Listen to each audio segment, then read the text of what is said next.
गुरु प्यारी साध संगत जी, प्यार भरी राधा स्वामी जी, साध संगत जी, आज की वीडियो को पूरा ज़रूर देखिए। अगर वीडियो अच्छी लगती है तो वीडियो को ज़रूर लाइक और चैनल को सब्सक्राइब करना मत भूलिएगा। साध संगत जी, आज की जो साखी है वह सच्ची घटना पर आधारित है। तो साध संगत जी, संगत से यही दरखास्त है कि साखी को पूरा सुनने की कृपालता ज़रूर कीजिए। साध संगत जी, जैसा कि आपको पता है कि बाबा जी के सेवादार हमेशा ही बाबा जी की सेवा के लिए हाजिर रहते हैं। तो साध संगत जी, आज की साखी एक गरीब सेवादार की साखी है जो बहुत गरीब था और उसके घर में खाने के लिए लाले पड़े हुए थे, लेकिन वह सेवा पर ज़रूर आता। तो एक दिन उसकी पत्नी कहती है कि हमारे घर में खाने के लिए लाले पड़े हुए हैं और जब भी आपको सेवा का बुलावा आता है आप दौड़े चले जाते हैं, ऐसा क्या है सेवा में? तो वह अपनी पत्नी को कहता है कि तुम नहीं समझोगी, ये वही समझ पाता है जिसे लगन लगी हो। तो वो कहती है कि ऐसी कौन सी लगन है जो मुझे नहीं लगी बल्कि आपको लगी है। तो वह अपनी पत्नी से कहता है कि ये तुम बातें समझ नहीं पाओगी। वो कहती है कि मैं क्यों नहीं समझ पाऊंगी? तो वो कहता है इसके समझने के लिए जो है हमें इन आँखों से नहीं बल्कि मन की आँखों से देखना पड़ता है। तो वह कहती है आप सेवा पर जाते हैं और आपके बाबा जी का बड़ा नाम है, तो आप अपने बाबा जी से इसके बारे में पूछिए कि हमें इतनी भयंकर गरीबी देखनी पड़ रही है, इसका क्या राज है? तो वो कहता है बाबा जी क्या बताएंगे, ये तो हमारे कर्मों का चक्कर है। कोई पुराने कर्म किए होंगे जिसके कारण गरीबी देखनी पड़ रही है। वो कहती है कि मैं आपकी बातों से सहमत हूँ, लेकिन ऐसा कौन से बुरे कर्म किए हैं जो हमारे ख़त्म नहीं हो रहे? आपको तो पता है कि कर्म ख़त्म हो जाते हैं। तो वो कहता है कर्म ख़त्म हो जाते हैं, लेकिन हम नए कर्म कर रहे हैं और इसको कर्मों को करने से हमारे जो ये कर्म बढ़ जाते हैं। तो उसकी पत्नी कहती है कि मुझे आपकी इन बातों की समझ नहीं लगती कि आप क्या कहना चाहते हैं। तो वो कहता है कि तुम्हें कैसे समझ लगेगी? तो वो कहती है अच्छा पूछना ज़रूर बाबा जी से कि ये कौन से कर्मों के कारण हमें ये गरीबी देखनी पड़ेगी। तो वो कहता है मैं जाऊंगा, अगर बाबा जी से मुलाकात होगी तो मैं ज़रूर पूछूंगा। तो वो कहती है आप हर बार कह देते हैं लेकिन बाबा जी से पूछते नहीं। तो वो कहता है कि तुम्हें पता है कि बाबा जी के साथ इतने सेवादार होते हैं और मैं एक मामूली सा सेवादार, भला मैं कैसे पूछ सकता हूँ? तो वो कहती है आप ही तो कहते हैं कि बाबा जी अपने हर सेवादार से प्रेम करते हैं, तो आप उनसे पूछिए तो सही। तो वो कहता है कि मैं ज़रूर पूछूंगा। इतना कहते ही वह चला जाता है और बाबा जी से रास्ते में सोचता है कि मैंने अपनी पत्नी को हाँ तो कह दी, लेकिन मैं बाबा जी से पूछूंगा कैसे? मुझे तो इस बात की समझ नहीं लग रही कि मेरी पत्नी क्या चाहती है। और मन में ये श्रद्धा लेकर अपने चला गया और कहता है कि बाबा जी से मैं क्या पूछूंगा? मुझे ये बात तो पता है कि मेरे कर्मों के कारण मुझे ये दुख झेलना पड़ रहा है।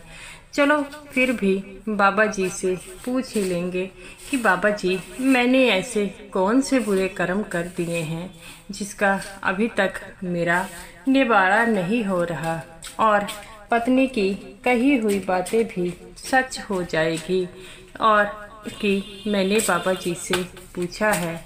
और वह जो है चल पड़ता है और वह सेवा की बस में जा रहा था। एक सेवादार जो इसका परम मित्र था वो कहता है कि आज तुम बहुत व्याकुल लग रहे हो। तो वो कहता है नहीं ऐसी कोई बात नहीं है। वो कहता है कोई ना कोई बात तो ज़रूर है, इसी कारण तुम इतना व्याकुल लग रहे हो। तो वो कहता है कि मेरी पत्नी हमेशा ही ये जिद करने लग पड़ती है कि बाबा जी से पूछो किन कर्मों के कारण मुझे इतनी भयंकर गरीबी देखनी पड़ रही है। तो तुम्हें तो पता है ना कि बाबा जी से बात करने के लिए हमें जो है बड़ी मुश्किल आती है। तो वो कहता है बस इतनी सी बात है, मैं बाबा जी से तुम्हारी बात करा दूंगा। जब उसने इतनी बात कही तो वो कहता है क्या तुम सच में बाबा जी से मेरी बात कराओगे। तो वो कहता है हाँ, मेरा एक दोस्त है जो सेवादार है और उस बाबा जी के पास ही रहता है, उसकी हमेशा सेवा कोठी में होती है, तो मैं उससे बात करूँगा। तो वो कहता है कि तूने तो मेरी मुश्किल आसान कर दी। तो वो कहता है कि हाँ, मैं बाबा जी से इसके बारे में पूछ लूँगा। वे सेवा में जाते हैं, सेवा करते हैं और अपने उस दोस्त से मिलते हैं और कहते हैं कि हमें बाबा जी से मिलना है। वह कहता है कि बाबा जी से मिलना इतना आसान नहीं है, लेकिन अगर तुम लोग जिद कर रहे हो तो मैं तुम्हें बाबा जी से ज़रूर मिलाऊंगा। और वह कहता है कि आप सच कह रहे हैं। तो वो कहता है कि हाँ, मैं सच कह रहा हूँ, बाबा जी से तुम्हारी बात मैं करा दूंगा। ये बात सुनकर उसके मुख में चैन आता है और कहता है चलो बाबा जी से आज मेरी बात हो ही जाएगी। तो वो कहता है कि तुम्हें आधे घंटे का वेट करना होगा। वो कहते हैं कोई बात नहीं, हम आधा घंटा वेट कर लेते हैं। वह सेवादार बाबा जी के पास जाता है, बाबा जी से पूछता है और कहता है कि बाबा जी कुछ सेवादार आपसे मिलना चाहते हैं। बाबा जी हंसने लगे और कहते हैं अच्छा, तुम उन सेवादारों को मेरे पास लेकर आओ।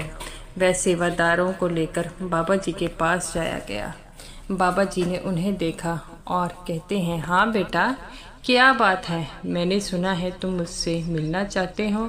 वह सत्संगी बाबा जी के पैरों में गिर गया और कहता है कि बाबा जी, मैं एक चीज़ पूछना चाहता हूँ। बाबा जी कहते हैं बेटा, चाहे 2 चीज़ पूछो।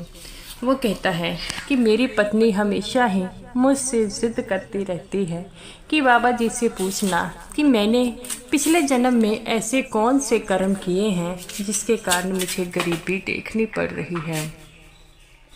बाबा जी कहते हैं बेटा रहने दो। वो कहता है बाबा जी, मुझे आज सच सुनना है। तो बाबा जी कहते हैं बेटा, तुम सच सुन नहीं पाओगे। तो वो कहता है बाबा जी, आप हिम्मत देना, हम सच जरूर सुनेंगे। तब वह कहता है कि बाबा जी बताइए ना। तब बाबा जी कहते हैं कि बेटा, पिछले जन्म में तू और तेरी पत्नी जो थे वह मित्र थे और तुम लोगों ने मिलकर लोगों के साथ बहुत ठगियाँ की थी। लोगों को लूटते, उनके धन का गलत इस्तेमाल करते थे और उनको इन्वेस्टमेंट के नाम पर उनसे पैसे लेते थे और उनके धन को जो है वह अपने इस्तेमाल के लिए यूज़ करते थे। तो इसी कारण इस जन्म में तुम्हें पैसों के लिए मोहताज होना पड़ा है। तो वो कहता है बाबा जी, क्या ये हमारे कर्म अभी तक ख़त्म नहीं हुए। बाबा जी कहते हैं बेटा, कर्मों का लेखा जोखा बहुत बड़ा है। तुमने अगर किसी को 10 रुपये लिए हैं वो 1000 देने पड़ेंगे और तुमने उनसे इतने पैसे लिए थे तो वो तो तुम्हें 4 जन्म में तुम्हें ये गरीबी देखनी पड़ेगी। तो वो कहता है बाबा जी, इसका कोई निवारण नहीं है। बाबा जी कहते हैं बेटा, इसका एक ही निवारा है, वो है भजन सिमरन। भजन सिमरन करोगे तो वह परमात्मा तुम्हारी सूल को सूली में बदल देगा। तो वो कहते हैं कि बाबा जी आप सच कह रहे हैं। बाबा जी कहते हैं अपनी बीवी को कहो वो भी भजन सिमरन पर ध्यान दे और धीरे धीरे तुम्हारे दिन फिरने लगेंगे। बाबा जी की बात सुनकर वह फूट फूट कर रोने लगा। बाबा जी कहते हैं बेटा, अब रोने का क्या फ़ायदा, आगे अच्छे कर्म कर लो कि तुम्हें अगले जन्म में जो है ना कर चलना पड़े, गरीबी ना देखनी पड़े। तो वह कहता है सच्चे पातशाह, मुझसे बहुत बड़ी गलती हो गई। बाबा जी कहते हैं बेटा, एक सत्संगी होकर तुम ऐसी बातें करते हो कि कौन से कर्म, तुम्हें तो पता है ना कर्मों का नियम बहुत अटल है।